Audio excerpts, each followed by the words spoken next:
Bueno, muchas gracias. Qué difícil hablar después de Jorge Fontevecchia y previo a Pepe Mujica, que admiro tanto. Acostumbrado a hablar en público, pocas veces me pongo nervioso y saber que viene Pepe después y va a estar acá me causa una emoción muy grande. Contarles dos historias reales. La historia de una persona que nació el 21 de febrero de 1980 en Córdoba capital y que la madre, cuando lo tuvo, estaba embarazada, tenía 28 años.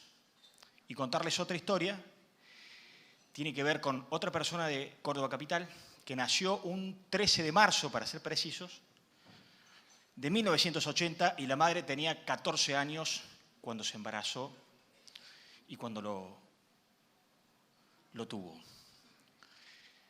La primera persona, el ingreso familiar que tenía el grupo familiar, a términos actuales, reales, hoy serían aproximadamente 56.000 pesos el ingreso familiar. La segunda persona, con esa madre temprana de 14 años, tenía un ingreso familiar de 9.000 pesos a precios de hoy. La educación de los padres de la primera persona, ella era docente, es docente, licenciada en letras, y el padre es ingeniero civil. La educación de los padres de la segunda persona es una madre que dejó el secundario a los 13 años porque fue adicta, y el padre que a los 12 años ya estaba trabajando en la construcción, de manera que no terminó el primario. La primera persona tuvo una atención a su salud, nunca tuvo grandes inconvenientes, tuvo obra social y los padres lo llevaron al médico cada vez que lo necesitó. La segunda persona, por haber sido un hijo prematuro, nació con menos de 2 kilos, por ser hijo de una madre que sufría una enfermedad con las adicciones, tuvo problemas neurológicos y que se hicieron evidentes en toda su instancia educativa. La primera persona recibió una inmensa contención afectiva de los padres, de los abuelos y de los hermanos. La segunda persona fue probablemente destinataria de las frustraciones de la madre y nunca conoció al padre. Nunca conoció al padre. La primera persona además fue estimulada en sus cualidades, en sus habilidades. Lo apoyaron cuando le fue mal. Le dijeron que podía irle mejor, que era solamente un tropiezo, que podía ir para adelante. La segunda persona nunca tuvo una contención de estímulo. La primera persona fue al Jardín Pinocho a los 4 años, después fue al Colegio Santo Tomás de acá de Córdoba capital, un colegio de curas, privado, y después fue a las Monjas Azules en el secundario. La segunda persona cursó la primaria y dejó la secundaria, iba a la primaria porque le daban el PAICOR. La primera persona terminó optando por seguir la carrera de abogacía en la Facultad de Derecho y Ciencias Sociales de la Universidad Nacional de Córdoba. La segunda persona tuvo muchos ingresos a institutos de rehabilitación de menores en el Complejo Esperanza. A los 18 años tenía 2 nenes, una nena de 2 años y un nene de 4 años. La primera persona, les está hablando ahora a ustedes, se llama Rodrigo de Loredo y la segunda persona se llama Rodrigo Juárez y actualmente está en un pabellón de Bower. ¿Y por qué les cuento estas dos historias? La mía y la de otro Rodrigo que nació prácticamente en idénticas fechas que la mía y que hoy no está ni pudiendo escuchar la charla que me toca dar. José me dijo, venite a hablar de los desafíos que requiere el empleo del presente y el empleo del futuro ante la disrupción tecnológica, el avance de las comunicaciones, la vertiginosidad de los cambios. Y no quiero empezar a hablar sin decir que el primer gran desafío es que se termine esta diferencia que tiene que ver con que qué hice yo para estar hoy acá, a diferencia de ese otro Rodrigo que está en Bower hasta nuestros 18 años. La diferencia fue que yo tuve suerte. Y lo contrario a la suerte es la igualdad de oportunidades. Entonces, para empezar a hablar de los desafíos y de las competencias y de las habilidades que requiere el empleo del presente y el empleo del futuro, es importante que advirtamos que el rol del Estado, de las empresas y que llevan ustedes adelante como cooperativas, sigue siendo el de brindar oportunidades allá donde nuestros talentos están desperdigados a lo largo y ancho de la República Argentina. Eso es lo que hacen ustedes, porque además son cooperativas que dan un servicio que es considerado esencial y un derecho humano, que es el acceso a Internet, que como bien dijo Jorge Fontevecchia, no deja de ser una herramienta que puede ser bien utilizada o mal utilizada, pero es una herramienta que iguala y que da posibilidad de que los jóvenes exploten su potencial. Es la primera condición que requiere el trabajo del presente y que requiere el trabajo del futuro, que todos trabajemos, desde la empresa, desde el Estado, desde la sociedad, desde la familia, desde la individualidad, quienes podamos, para que cada vez sea menos la suerte la que define el destino del ser humano y cada vez más sean las competencias y las habilidades. Me gustaría pasarles un video, ahora, que tenía de un minutito, un poco para mencionarles las competencias y las habilidades que se requieren además de esta.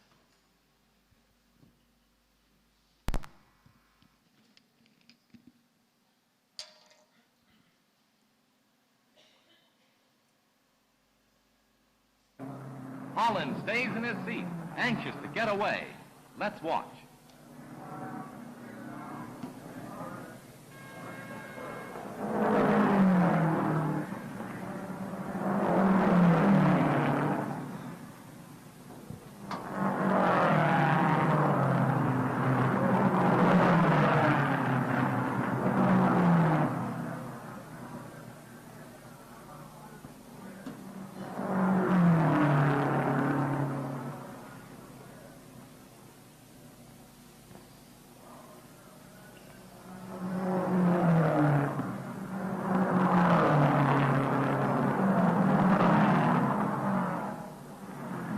Tires are changed at last. A crewman polishes the windshield as Holland moves away just 67 seconds after...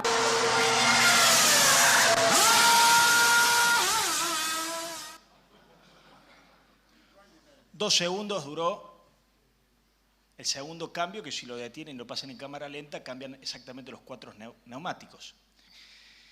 Ese es el mundo de hoy. Ejemplos podríamos poner, y creo que todos ustedes han tenido charlas o han tenido la posibilidad de ver una gran cantidad de ejemplos. Podemos mostrar impresoras 3D que en 24 horas están construyendo una casa en Rusia, en China, en Israel, o podríamos citar como ejemplo el anuncio de Uber que empieza a generar los taxis aéreos o que acaba de comprar 25.000 autos para que se sustituya el chofer por la automaticidad, es decir, computadoras que conduzcan los autos.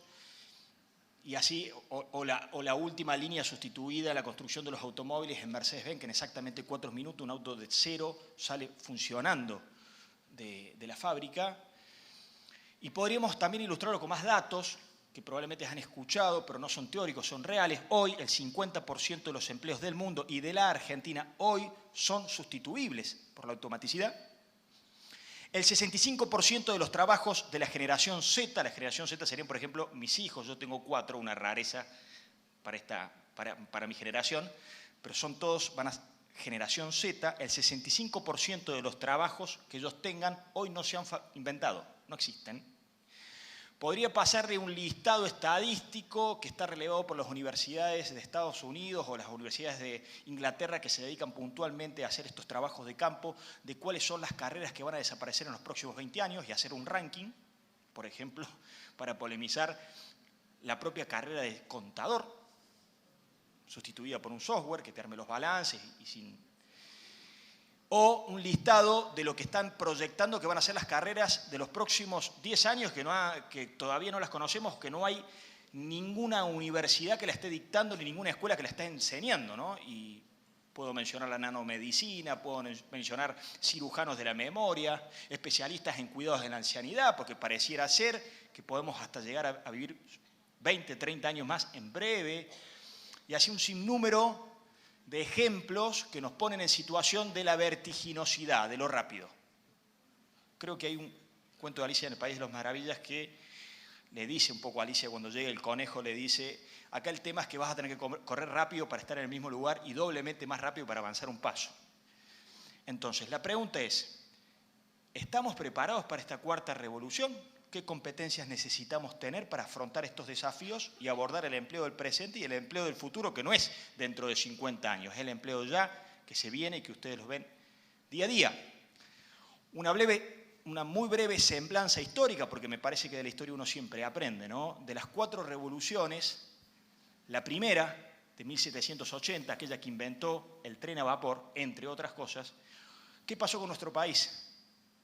Ingresamos a esa primera revolución como una colonia del Estado español, entendimos las coordenadas del tiempo, desarrollamos el plan de modernización en infraestructura vial más ambicioso de la historia argentina y uno de los principales del mundo, casi en paralelo a como lo llevaba a cabo Estados Unidos.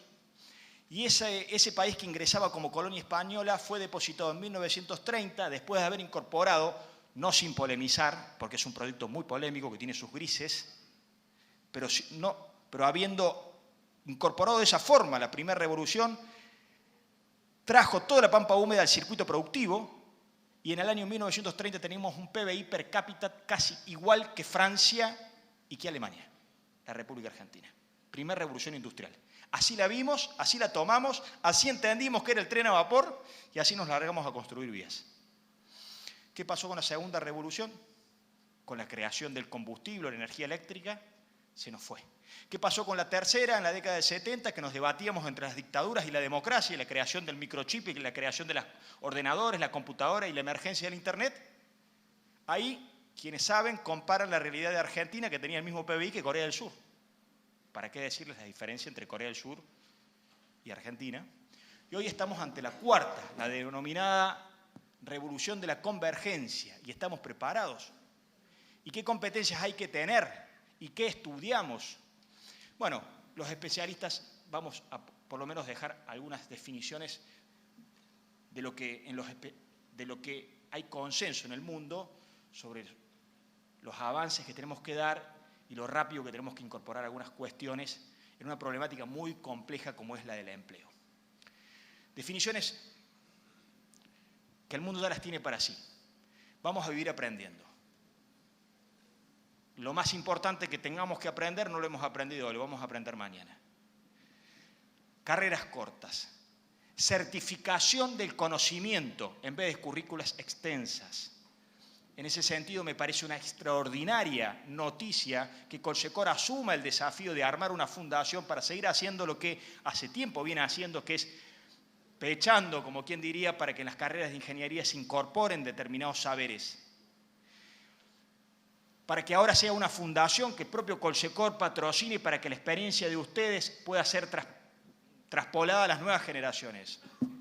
Otra extraordinaria noticia, por ejemplo, en las universidades populares, que lleva adelante Hugo Yuri, que sé que está acá, que certifica el conocimiento, que se arma una comunidad de aprendizaje en determinados municipios, sé que el municipio de Hernando lo aplicó, que instruye entre técnicos, dan un saber puntual y después viene la universidad a verificar si ese saber es dado, existe el saber y lo certifica, en vez de montar una carrera al respecto. Son como consensos. Y finalmente, ¿dónde están los consensos pedagógicos sobre qué capacidades tienen que tener nuestros jóvenes? Son 3. Se pasó de una visión muy dura, muy ortodoxa, muy industrialista, de pensar que la única competencia que había que tener era dura, en el campo de las ciencias más exactas. Y ahora el mundo del trabajo, y esto lo están diciendo los principales relevamientos de las realidades internacionales, están diciendo que los consensos educativos de las habilidades que tienen que tener los jóvenes son 3. Por un lado, capacidades socioemocionales, por otro lado, flexibilidad cognitiva y finalmente creatividad. ¿Qué es capacidades socioemocionales? Un conjunto de habilidades que son propias del ser humano, pero son básicas. Que los chicos sepan trabajar en equipo, sepan empatizar, sepan aceptar reglas de juego, sepan que si tienen un trabajo entran a una hora y salen a otra, sepan que si tienen una autoridad relativamente la tienen que corresponder, sepan ser solidarios, capacidades de las más elementales. Es como que si dijese el mundo del trabajo le dice, mira, ya no necesito que me lo saques especialista en tal cosa, sácamelo con condiciones adaptables para que pueda aprender, porque lo que le tengo que enseñar hoy va a ser distinto a lo que le tengo que enseñar mañana. Y ahí viene la segunda habilidad. Flexibilidad cognitiva, ahí la importancia, sí, por ejemplo, de las matemáticas. Flexibilidad cognitiva es aprender a aprender. Esto que aprendo hoy Me va a permitir aprender lo nuevo que todavía no me lo enseñaron. Este es el mundo que vivimos. Estas son las competencias que hoy, entre todos, en las reformas educativas, pero también en el rol de la empresa educando, la cooperativa educando, la familia educando, ya no va a alcanzar con el circuito formal de educación. Y la tercera es la creatividad. ¿Por qué son estas las tres competencias reclamadas en todos los consensos pedagógicos que tienen que tener los jóvenes del futuro? Porque son justamente las competencias no susceptibles de ser sustituidas por ninguna automatización y por ningún software. Es decir, todas las competencias del memorismo, la racionalidad, la sistematización, que al día de hoy, lógicamente que son requeridas, van camino a ser sustituidas por la automatización. De manera que, como para cerrar, en términos de esta definición, ¿qué se necesita para abordar el empleo del futuro? Se necesita igualdad de oportunidades primero y se necesita después estas tres competencias, que en definitiva es decir que después de un largo devenir de la cultura del hombre, el hombre vuelve por sus fueros.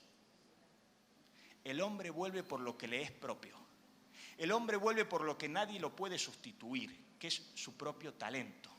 Y después de haber luchado civilizaciones para pasar de la vida nómade al sedentarismo, hoy tenemos nuevos nómades que son chicos que andan con un smartphone y una mochila y que además tienen diálogos y conversan con emoticones como se hacía 2000 años antes de Cristo en el lenguaje egipcio. El hombre vuelve exactamente por sus raíces, por sus talentos, que están instos en la personalidad de cada ser, que son distintos, que muchas veces la educación los destruye porque no los dejamos ser ni les dejamos explotar esas capacidades y esas potencialidades. Y la verdad que ahí el cooperativismo argentino y ustedes, que son la expresión más contundente del mismo, tiene también, así como lo tiene la primera etapa, esto de brindar oportunidades allá donde nuestros talentos están dispersos para que cada vez sea menos la suerte la que define el destino de un ser humano y la cooperativa está ahí, tapando esos grises, esos vacíos que las grandes empresas de comunicación fueron dejando porque no les eran rentables y ustedes están cumpliendo un rol vital en las competencias y en las habilidades. Cuando venía por acá, se me dio pensar qué puede aportar la historia del cooperativismo.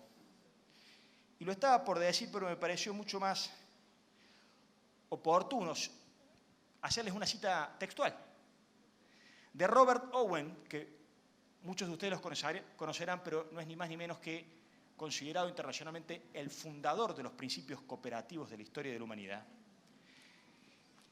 y que entendió hace ya muchos años que el cooperativismo no era solamente una forma de organizar la empresa y la producción, sino que era una forma de organizar la vida. Por eso también tenía un plan educativo. Y textualmente nos decía: para que los hombres aprendan a gobernarse a sí mismos, interactuar con los otros para gobernar la producción y la política, debemos desarrollar las habilidades por encima de la memorización de los contenidos. Debemos introducir el juego, el canto, la pintura en el proceso educativo. La educación no debe uniformar a los seres humanos, sino reconocer las diferencias y desarrollar plenamente las facultades intelectuales que poseemos naturalmente. Somos humanos, no somos un apéndice de la máquina. Eso lo decía ni más ni menos, con una vigencia y una actualidad cada vez más imponente, el fundador de los principios del cooperativismo internacional. Así que agradecerte, José, agradecer a Colchecor, darme la oportunidad de compartir con ustedes algunas ideas, y en términos concretos, la academia tiene consensuado acerca de que esas son las competencias que rápidamente tenemos que instruccionar a nuestros jóvenes. Básicamente, fomentarles sus talentos. Muchas gracias. El agradecimiento para Rodrigo de